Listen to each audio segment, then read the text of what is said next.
बच्चों क्वेश्चन में बोला गया है कि जब 0.72 ग्राम ऑफ ग्लूकोज को बर्न किया जाता है बोम कैलोरीमीटर में जलाया जाता है तो उसकी हीट कैपेसिटी साथ में दे रखी है 600 जूल पर kelvin. Temperature rose by 10 kelvin यानी टेम्परेचर 10 केल्विन से बढ़ गया।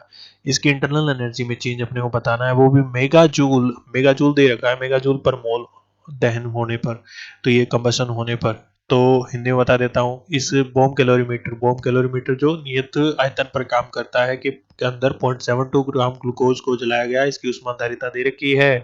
तो इससे ताप में 10 केल्विन की वृद्धि हुई, 10 केल्विन की वृद्धि हुई तो दहन में आंतरिक दहन की वजह से आंतरिक ऊर्जा में परिवर्तन मेगा जूल में ज्ञात करना है। मेगा जूल का मान भी दे रखा है। तो बेटा डेल्टा यू किसके बराबर होता है? डेल्टा यू होता है एनसीवी डेल्टा टी। अब यहाँ अपने को हीट कैपेसिटी दे रखी है पर केल्विन के हिसाब से, तो हम तो पहले कुल उष्मा परिवर्तन निकालेंगे। उष्मा परिवर्तन किसके हिसाब से आ जाएगा? C into delta T.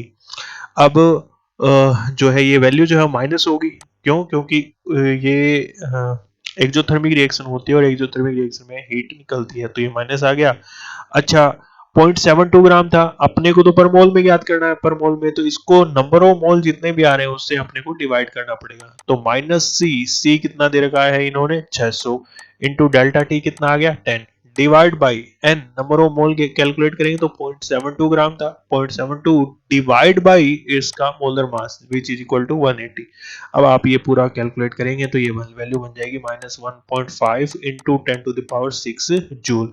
ये 6 जूल जो है, 10⁶ जूल जो था, इसको हम मेगा जूल से लिख सकते हैं, तो ये कितना हो जाएगा? -1.5 मेगा जूल। देखिए मिली जूल नहीं है, मेगा जूल है, तो ये मेगा जूल में इस तरीके से आपका आंसर आ जाएगा।